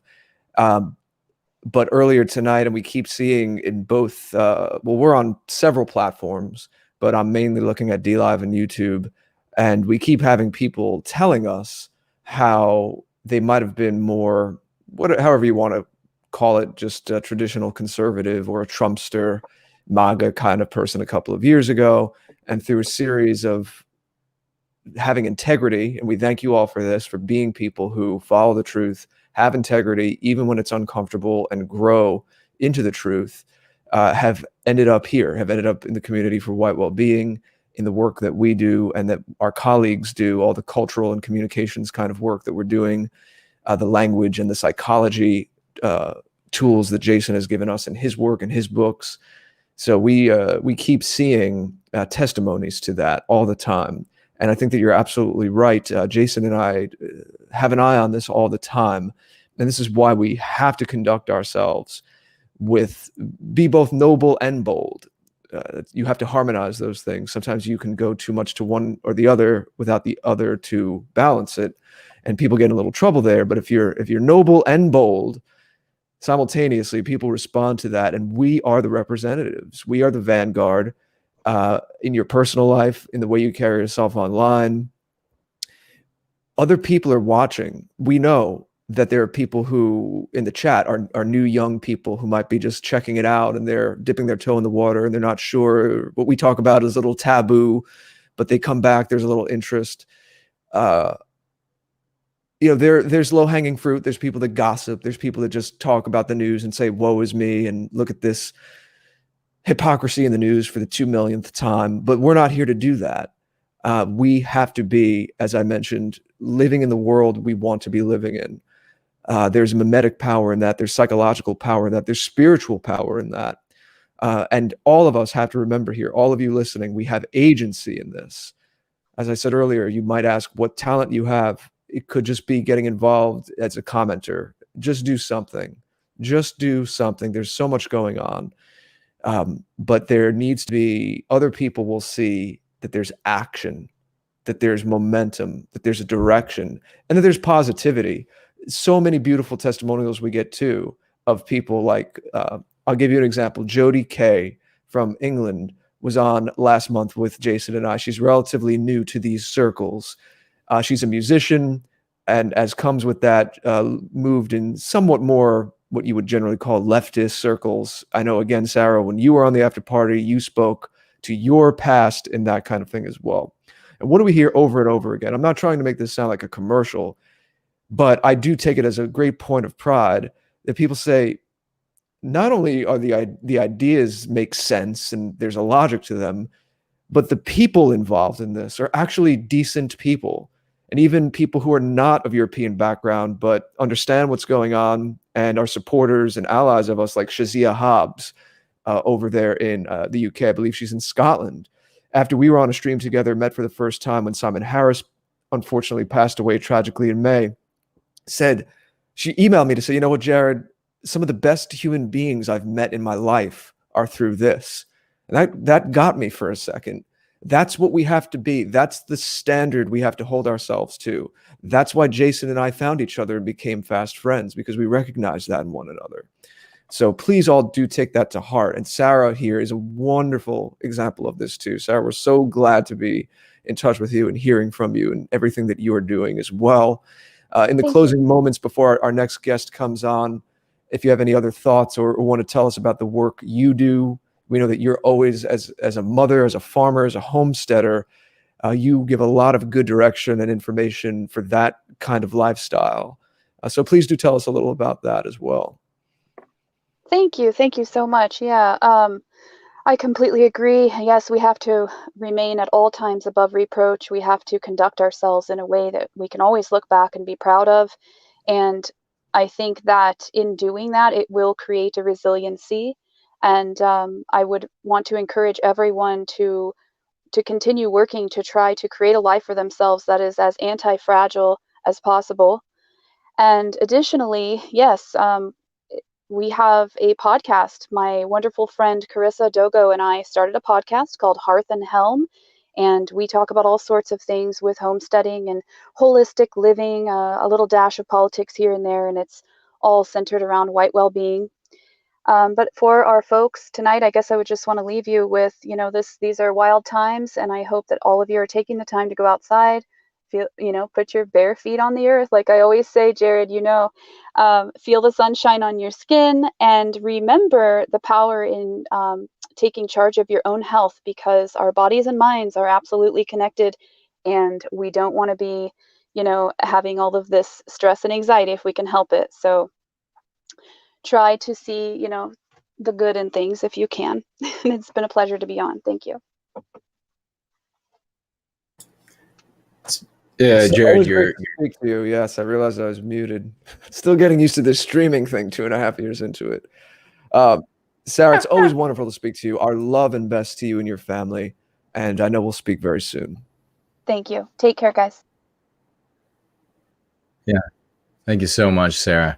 And we have our next. I want to give a compliment as Sarah heads out the door here, and to Sarah. And before we bring on our next guest, and that is this, and it's actually also an admonition. If you haven't started using the lexicon and dialectics of going free, you are thick. I mean, this is it is working. We have gone through over the past how many let's just pick a number here, like 6 months. There have been thousands and thousands of testimonials of people changing their lives using the lexicon and dialectics. Old timers who have been in the white positive sphere using the old tactics, the old approaches, failing their entire lives at trying to communicate any concern for white well-being as they saw it, taking up the lexicon and dialectics of going free, going back to that moment in their hearts of purest love and dedication to our people before they started down some sort of an ugly path, because that's what the anti-whites wanted them to look like in their narrative. This is what you're going to look like if you're going to care about white people. And then from one day in the past when everything went wrong to the present, to the very next day, using the lexicon of going free and the dialectics, everything changing themselves, changing their health, changing the minds of people around them, changing the minds of those at work, their loved ones, getting into arguments with anti-whites that they always lost their entire lives. And they always walked away from those discussions feeling dumb, feeling backward, feeling immoral. Now walking away from those discussions, feeling empowered, feeling ennobled, feeling like the good guy that they actually are. We have too many years, people pushing back against the work that we're doing here. And because they were selfish bastards, that's the bottom line. They wanted their own name in lights or whatever. And we got a big one of those going on right now. There's a guy with his own name in lights. But we have folks who are too concerned about themselves rather than what works. And what the reason we have something that works in Going Free is because for all of these years, I've been putting the objective and achieving that objective ahead of who I am and of what, and therefore tying myself to that objective. I find my joy in the successful achievement of that objective, which is white well-being. I don't find my joy out of having people think I'm bright, or you're certainly not from getting money, because you don't get rich in the white positive sphere by any means. Everything is in fact the opposite. But it is, we have wonderful people like Sarah and her husband and so many others now who have demonstrated that it is so easy to take up the lexicon and dialectics of Going Free. You dig into the workbook of Go Free. You implement that in your life. You practice it. Sloth's a great example. You practice it in your communications. You're going to have errors because you're a human being like the rest of us. But you move that direction, and eventually you get so good at it that you come on a show called The After Party, and the first thing that comes out of your mouth is something brilliant, saying this was about anti-whites against those serving white well-being.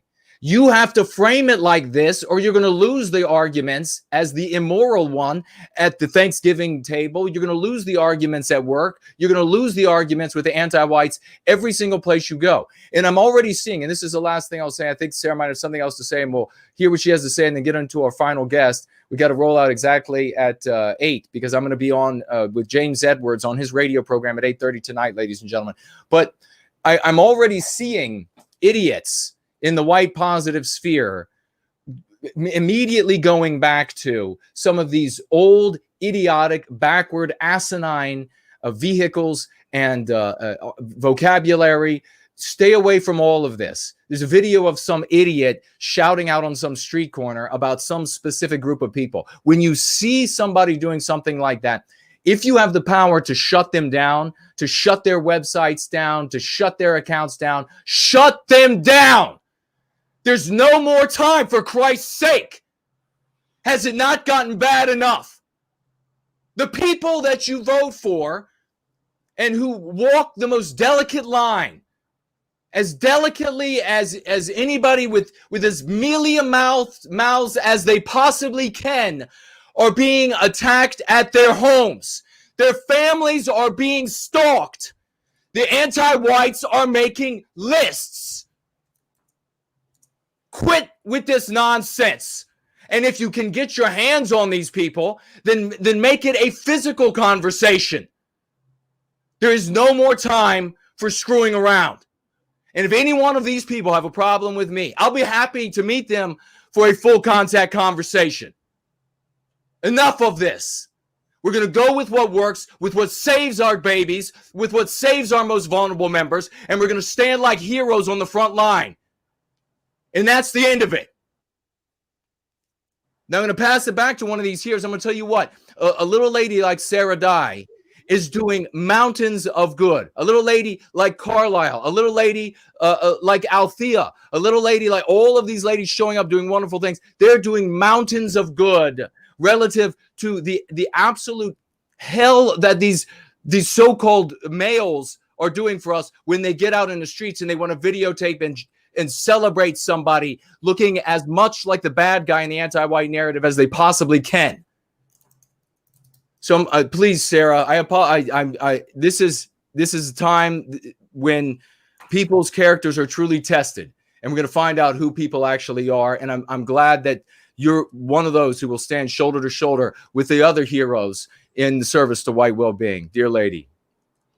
Thank you. Thank you. And I know you guys have another guest coming in, but I just wanted to say really quickly that for those who don't know me and my story, I come from being an anti-white. I mean, I have a background of spending many, many years of my early adulthood and even into becoming a mother as a vehement anti-white myself. So I am really coming from a truly objective viewpoint here. And I would say if there is anybody listening right now who is an anti-white themselves, you might not even know it. Perhaps you're curious. Perhaps you think that you hate the people on the show and you're listening. If you're listening, I want to challenge you. Look inside yourself and see that you are viewing everything through a lens of hatred. I know that you are. I used to do it myself. And when you take that lens off of your eye and see clearly. You will feel so much better. It's such an actual thing. It's so terrible. It's so terrible, the hatred that people have and the way that they're living their lives full of hatred. And yeah, it's so sad. And I hope that people can challenge themselves to try to try to test yourself. If you think you're so great and you think you have it all figured out, truly, then test yourself. Just test yourself. And I guarantee you will finally see that you are viewing things through a lens of hatred and anti-whiteism, essentially. But lastly, I just wanted to say really quickly that reading Prometheus Rising, the book you sent, Jason, that you wrote, is absolutely amazing.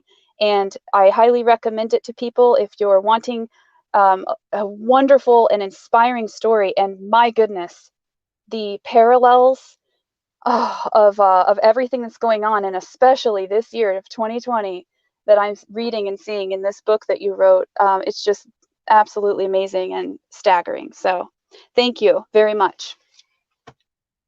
Oh, thank you very much for those sweet words, dear lady. And we wish you all the best. And we will have you back as soon as we possibly can. Okay, thank you. Take care, guys. Bye-bye, Right, Sarah. Great speaking. Thank you. Now we have Endeavor to bring on, ladies and gentlemen.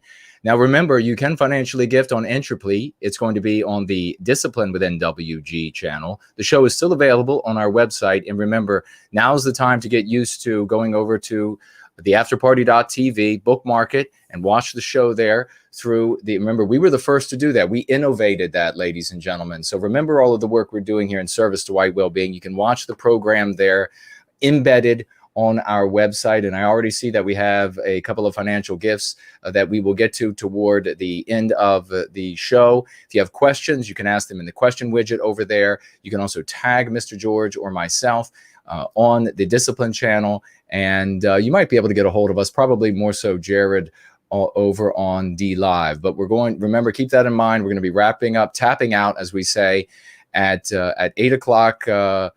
Give or take a couple minutes after would be fine. But a lot of action today. Yeah, you're on James Edwards later at 8:30 Eastern. Precisely. So thank you very much, brother. And we'll bring Endeavor in right now, and we will get his thoughts on this election. Endeavor, welcome. Hello, Jason, Jared. Nice to speak to you both again. Absolutely. Endeavor was on our show a few months ago in the late summer, if memory serves, on tap for the first time. And again, always please check our website. Go type in his name if you want to go check that out. We work very hard to have everything cataloged for you and not just have this stuff float off into the ether. We want to leave a record.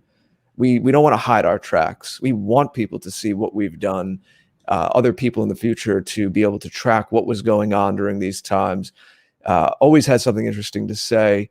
But Endeavor, I have a specific question for you related to an interesting tweet I saw. But before we get to that, if you have just a more general 30,000-foot view of what your view is, obviously you're in North America, but not exactly the U.S. You're up above us in Canada.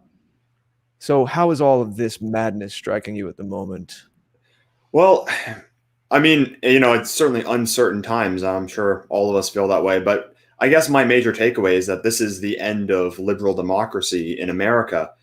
But not only is it the end of a liberal democracy in America, it might be the end of its legitimacy as a global force, because the United States, since the end of the Second World War, has been, first of all, the superpower of the world, and it's legitimized itself in the world as being this great beacon of supposed freedom and tolerance and equality and prosperity.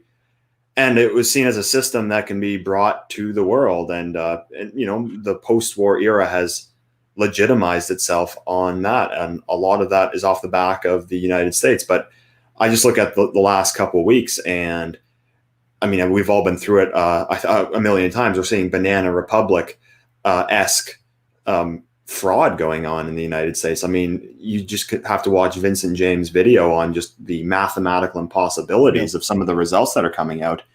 And it's just like, how can America possibly call itself this, open liberal democracy, open society that it's called itself for so many decades? Mm-hmm. Yeah, the tweet that I was indicating a moment ago that got my attention was you said you speak Russian well enough for it to be conversational Russian, I think you Yes. said. And you have some contacts who speak Russian and maybe gave a perspective from outside of our Anglosphere. So we were really interested to hear you bring that in, because that gives a whole other fold to how the rest of the world is taking in the current events, but also, as you were indicating, the bigger picture of the system we live under and the cracks that are clearly showing in that system. Well, yeah, what I tweeted was that, because what was on my mind this week, but it's been on my mind for a while, is that there's just no communication between the left and the right anymore. And it seems as if we're living in these different realities. And I thought of, like, how frustrating is it to have a conversation with somebody on the other side? And I thought back to, because I've spent time in St. Petersburg. I've worked there. I've spent time working there. And of course, I speak the language to about a pre-intermediate to intermediate level. And so as anyone who has spent time abroad and speaking a different language, it's not always easy. But what I found is that it's easier to converse about politics in a different language than it is to speak with a lot of these people we're up against today, because they just seem to be living in a completely different reality. And I found that it's actually easier for me to paint a accurate picture of the situation in America and the Western world in a language which I have by no means mastered, to somebody who just hasn't been subjected to quite so much propaganda over the years, than it is to just explain these basic realities to an anti-white in the West. Like, for example, the role of the media. What I always say to my friends in Russia is, the best way to describe it is, I say, the USSR had a state-run media, but America has a media-run state. So they just have all of these. You just have like this alternative reality, this alternative truth being created by these international, privately owned, multi-billion-dollar news companies and social media companies, and then also like things like the issue of race and things like BLM. Like, I've had a lot of questions from people in Russia that asking me like about these BLM riots, and to them it's pretty obvious what's going on. It's pretty obvious that there are certain demographics that are allowed to, flagrantly break the law. And I've had people ask me like, why is this allowed to happen? And what I do find it's easy to describe is, the role of the oligarchy, that, I think all of us are tuned into the fact that we have an anti-white elite who are aligning themselves with the people at the bottom. What is difficult to explain, though, to others is why there's so many white people that go along with it. But yeah, I feel like, we're just kind of living in this parallel reality. It's almost as if we're seeing completely different pictures. And I'm sure they would say that about us too. But what I've also picked up on is that the leftists or the anti-whites, they don't live as if their ideology was true. So, I mean, for example, if somebody told you that they believed that gravity was not real, they went around and saying gravity's not real, you show them, you drop a ball right in front of them and they deny it. But then if this person actually lives as if gravity isn't real and they jump off a building, they're going to die. So obviously this person wouldn't, it's somebody who believes this true but doesn't live as if it's true. So, you'll get these people who are convinced that the United States is this, white supremacist country and that Donald Trump is this fascist dictator. But then you'll just notice, like, in these conversations at their workplace, at their family dinners, in these universities, they're just absolutely fearless to spout off just the most like disgusting anti-white rhetoric in any kind of social context, whether they're non-white or anti-white white people. Right. They're just absolutely comfortable spouting off this ideology in any social context. Whereas I'm sure everyone in our sphere has had the experience at some point in their life where they know they need to say something, they're biting their tongue, and they kind of get that lump in their stomach, and they know that they're about to break this big social taboo. I mean, at least we recognize that society is anti-white, but we're actually living as if the ideas that we have, we're actually living as if this is true. Whereas I just see like the opposition, the establishment, the established morality. It's almost like they're living as if they have an ideology that's really divorced from reality, but they don't live as if that's true. And I don't know how to get out of this situation, because it's almost like it's unreconcilable in many ways. Yeah, I use the emperor's new clothes as a metaphor all the time. All of us here, we've been censored by big tech. We can't be on many payment processors, and yet we're somehow benefiting from this privilege that we have. The conversations you've had with your Russian colleagues, do you think part of it, there's more of a frankness, and maybe that's just part of their culture in general? How much of it do you think might also be the fact that they're through the other side of a Bolshevik revolution? That's not to say they have some kind of utopian society now. I'm sure they have many things they have to deal with and many ups and downs they're contending with in their culture and their country right now. But since they've been through communism and the Bolshevik revolution, is there something you find in their character from the conversations you've had? We know this is anecdotal, but you still have to go on that. That there's something more frank and just they want to cut through to the pith of the matter, the crux of the matter when they talk about politics and society. Yeah, so there's definitely the fact that they've been through a Bolshevik revolution in their history. And then secondly, I think that maybe something that a lot of us might not realize is that, I mean, not to say the praises of communism. I'm certainly no fan of the ideology, but what happened post World War II was the Eastern Bloc was all actually shut off to the West, where all this anti-white propaganda originated post World War II when they've gone to the universities and such. And it's very interesting history to look up. So a lot of them actually had a few decades behind. So when this stuff all started, around 1945 and picked up in the 60s, they actually didn't have a lot of the same propaganda. They were being, it was like they were being told like workers' paradise and stuff like that, but they weren't being attacked like on a racial level. They weren't being told that they were awful people for being white.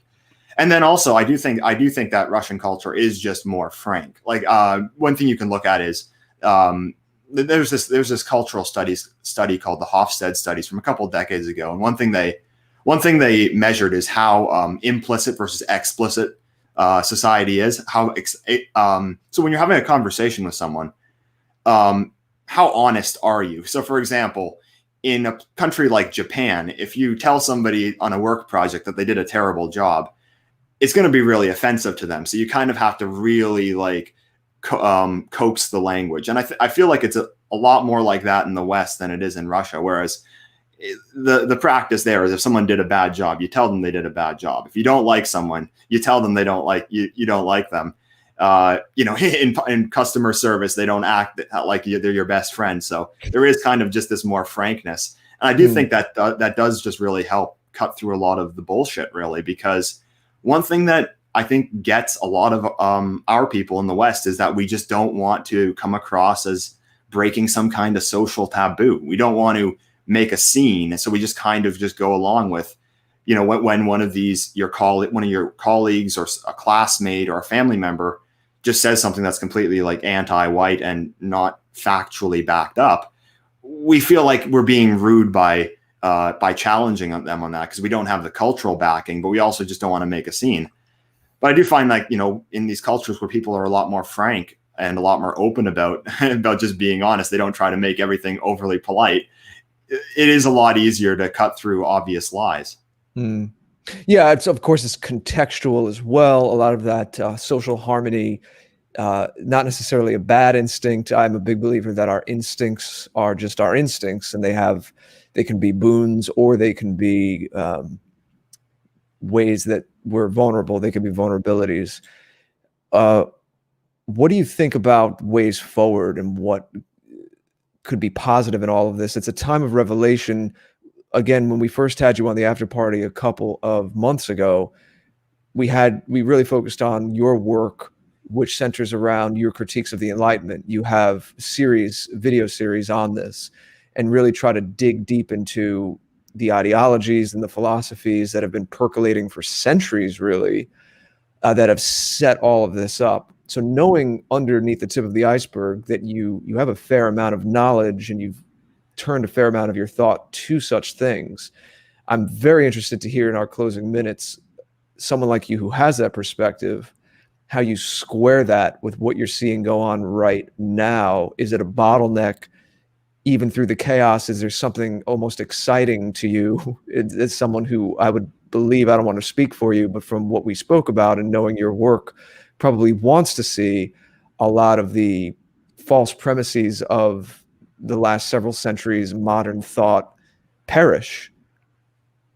Well, I mean, I'm never one to feel satisfaction in being right about bad news, but I do feel like, a lot of the things I've been saying for the last couple of years about liberalism and about liberal democracy have been kind of proven right. And I think that the lessons that we need to take out of this is that it's just not enough. You can't, this was designed for a very different society. It was designed for one that was European. It was designed for one which was Christian, and it was designed for a very specific group of people to exist under their culture. And without that, I feel like that is what's more important. And you can create, I feel like through that, you can create a new system that under which you would prosper. But the political systems that we have, they just don't function under this multicultural, egalitarian worldview that we've adopted in the last couple of decades. And I guess what would be, I don't want to say positives because I know it's a very uncertain and frankly dark path we're going down in these Western countries. But perhaps opportunity. I guess opportunity. It's that we have to communicate that ultimately the ideas that America and Canada and the Western world is based on are incorrect. It's based on a lie. It's based on frankly, an anti-white narrative that that's frankly just designed to bring about our subjugation and eventual destruction, and that we have to think about different ways forward because the current system is not viable anymore. Like this election, no matter what happens, no one's going to accept the results of this. You can't have a liberal democracy. You can't even have you can't have that when you have zero trust in the wider society. Like I think that I can't remember where I heard this, but I heard that like the average American has zero trust in the government. And when you just think of like all the trust that goes into elections, there's a reason that they always fail in these third world countries. There's a reason that it seems like only white countries have been able to get this right. You have to trust that the people that are counting the votes are going to be honest. You have to trust that they're not going to find 130,000 fake ballots in the state of Michigan to just push them to just push Joe Biden over the post. You can't have this functional system in the current context that the West is existing in today. And I think it's just an opportunity to break away from, I guess, the destructive systems which have led us here and find something new. Absolutely. Jason, any thoughts or Endeavor? I know we're wrapping up in a few minutes, so we'll see if anyone has any final thoughts, and then we'll get your information where people can find you. I would just want to quickly say before we get to Endeavor's final thoughts that everything that Endeavor has said, ladies and gentlemen, really like this guy. Sober thoughts and lucid thoughts. So we're definitely going to have you back, Endeavor, and we appreciate you coming on and sharing your perspective from where you sit on what's happening here in the United States and indeed across the Western world. Of course, this election is going to affect the entirety of the Western world because we have seen the treaties and the like that the Democrats, the anti-whites who call themselves Democrats, are going to make into law if they get the opportunity to do so. So it's going to end up affecting everyone across the West if you happen to be a Westman. So Endeavor, thank you for showing up and appearing with us today. Where can people find you and what? So you can find me on YouTube for now. YouTube channel's called Endeavor, but I don't know how long that's going to last, especially post-election. Like I saw Jason's stream on the policies, and frankly, these are terrifying. So we don't know how long we're going to be on these platforms, and So we got to think about alt tech as well. We need to think about ways that we can keep our message alive. And I have a BitChute channel for now. I mean, because BitChute's been targeted as well. Yeah. And I'm on Telegram, Twitter for now. But Telegram, BitChute, those seem like the safe bets for now. But I'm going to try to stay on the main platforms as long as possible. And right now, I'm just working on a few more videos, more about our culture and about different films and works of art and books that I've been reading recently. Morgoth and I have been doing some live streams on different classic films, which we enjoy. And I'm currently reading, I just about finished reading the Gulag Archipelago. And this is it is the book for our day, believe me, because there's a lot of parallels. And maybe I'll be doing a video on that in the coming months. So that would certainly be interesting. Mm-hmm. That would certainly be interesting. And yeah, I saw someone commenting on, even before you mentioned it, they enjoy your work with Morgoth. It seems like we just checking out what people are saying and the way things are being said, that we have some new people with us, a fair amount of new people. So I'd love you to hit 1. If you could do me a favor and just type 1 into the chat. If this is your first time really listening to a good portion of one of our streams and participating, we'd love to see that. It would just help us kind of know where we are, and if this whole news with the election is bringing more people our way, as it seems to be. We're definitely getting a lot of anecdotal evidence of that being the case, but it doesn't hurt if you wouldn't mind typing in 1 into the chat if you're new. But other than that, we're going to be getting out of here in a moment. Well, part of the reason I know there are new people is because some are just asking me where they can find us. Mm-hmm. So Jason and I have a joint site called the afterparty.tv. And as I mentioned earlier, we really make it a point to archive what we do. We back up our videos on a platform that is not even a social media platform, so that we don't want you going to a post a year from now and just finding broken links. We're really trying to be archivists of our own output here and really leave a trail. There are posts with people, if you're wondering if this person's been on our show, please use the search bar. If you're wondering if we've spoken about a certain topic, please use the search bar. Most of the posts for our episodes are pretty well tagged with some of the main themes we talked about in a given episode. So if you type in enlightenment or enlightenment critique, I'm sure you would get our talk with Endeavor here from a few months ago, just to give you one quick example. Very, very community oriented as well. We have people making kind of mashup videos for us all the time.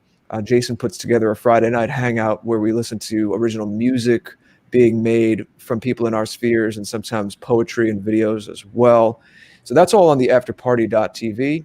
And then we each have our own separate sites as well. Obviously, there's some overlap, but mine is thegreatorder.com. Not only will you find the shows and the video output, but some other things I do as well. I'm a writer. I helped the White People's Press put together a beautiful coffee table book called Folk, which is now on pre-order. If you go to my homepage on thegreatorder.com and scroll down a few posts, you will see a post about that. It'll take you to a pre-order link on their site for their publishing house. We have many great people who wrote pieces on what it means to be a people.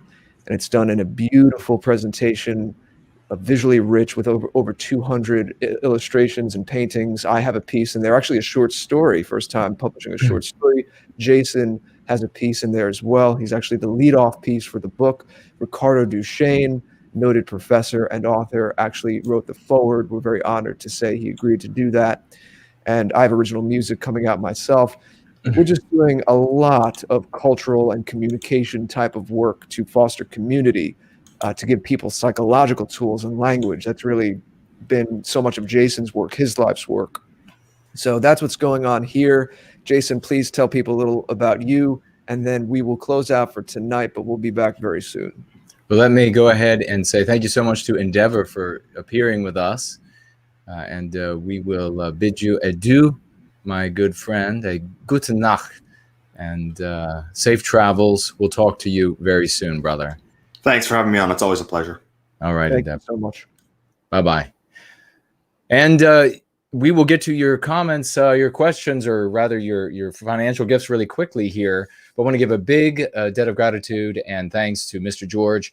He set up the entirety of the show today. And you all, please, let's give a round of applause to Mr. George and all of the hard work that he is doing on a daily basis in the service of white well-being, so that we can change this narrative from one that's anti-white to one in which we are the heroes in our story, to one that actually reflects reality of the world. Sick and tired of our whole lives. I cannot tell you, ladies and gentlemen, as we're running out of minutes here, sick and tired, and I'll just say it personally, because when I say it personally, your mirror neurons in your brain will hear it as your own inner voice, and that is, I am sick and tired of having to deal with anti-whiteism. I am sick and tired of the clash between the reality that we see in the world, the difficulty of getting a job, the difficulty of getting ahead, the difficulty of getting a good grade when you happen to be a white person. But then we have to pretend that the reverse is true, that everything is much harder for the non-white races, that everything is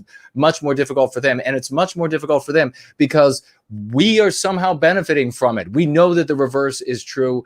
I am sick and tired of it. That is the anti-white narrative, this false narrative that they force us to live under for the totality of our life. And that in and of itself is torture. That in and of itself is gaslighting.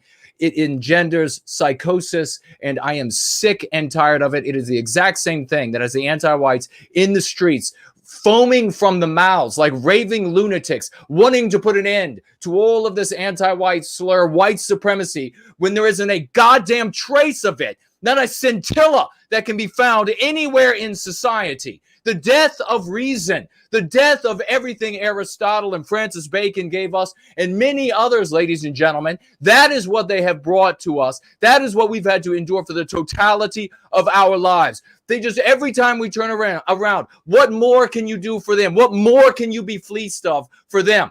How much more deferential can you be for them? For what? For the reality of what? Our lives are the ones that are actually made harder in Western civilization. That is the reality, and we're going to shove it down their throats before this is over. So we're going to read metaphorically, we're going to read your financial gifts. We have another wonderful woman with a whole slew of children, her own baseball team, and still her and her husband finds enough money to financially gift service to white well-being because they see the effect that it has on our people. They see what it does for their children. They see the people getting better. Mrs. Jess Horst, financially gifting $50 over here on Entropy. Thank you. Thank you so much. Thank you so much. And that was Mr. George saying thank you if you didn't hear me talking over him. And she writes here, I agree we need to be proactive in our own lives. No one's coming to save us. We need to save ourselves and our, all cap, folk. Using the dialectic Jason developed, it is one grade 2. All of us developed. Thank you so much, Mrs. Jess Horst, because we've taken the best, we subjected them to the scientific method, and I contributed, everybody contributed, and that's why we're coming together and we're going to make a difference in the world. We also have John, and thank you so much, though, for that. We also have John Smith over here financially gifting $10. And he writes a question that we're not going to be able to ask. We'll pass it along to Greg Johnson, though. Question for Greg. Thank you so much, John, for that financial gift. On his post-election podcast, let's see, BAP defined black pillar. He said a black pillar is not a cynic, nor a pessimist, nor a person being honest about what is happening. A black pillar is a person who demoralizes and discourages our people regardless of what the truth is, thoughts. Anything that deprives us of the energy, the joy, the courage, and tenacity that it takes, the hope that it takes to wage this most heroic of all metaphorical, metaphorical battles, but oratorical battles, legal battles, and the rest. Whatever deprives us of that energy and that elan is something that you need to reject. Anybody speaking in such a way, we talk about it all the time, you immediately turn your back on that individual and you tell everybody else to do the same. So let me turn around to here. We have the great Azimuth Clark is with us over here in Cash App, financially gifting $1. Thank you so very much, brother. He writes, nothing changes. For nothing changes, redouble your efforts to go free. Absolutely. And he writes again, another $1 financial gift. Thank you so much, dear brother. And he writes, Thank you, White Wellbeing community. Well, thank you so very much. A great member of this community, doing many wonderful things in service to our people, our well-being. Put the anti-whites where they belong, and that is on their back foot. That is as the bad guy. I've done it many times, thousands of times over the course of my life successfully. I have shared with you all many times defeating anti-whites in conversation. I have shared a great many times of all of the individuals that I have helped to go free, and many others have now, adopting the lexicon and dialectics of going free, have done the exact same, and more importantly, as a curative contagion, they've done so, ladies and gentlemen. They have taken the lexicon and dialectics that they are able to imbibe from the practice of going free, and then they are able to teach it to others. This is what we need now more than ever. Be present, be brave, be bold. Don't give up another step. This is your life, the lives of all of our people. All of our duty depends right now on the things that we do to carry forward as a link in the chain that goes back beyond sight, beyond time for us, ladies and gentlemen, and only forward beyond the horizon as far as we are willing to carry it. That duty is now on you. Many lives rest in that, many hopes, many eyes looking to you, many young eyes, and those still in the womb looking to you to do your duty. Be the hero that you have to be. Me and Mr. George will be here all the way to that victory, to that glory, and we will see you all at that western sunrise. We love you all, and we see you next time.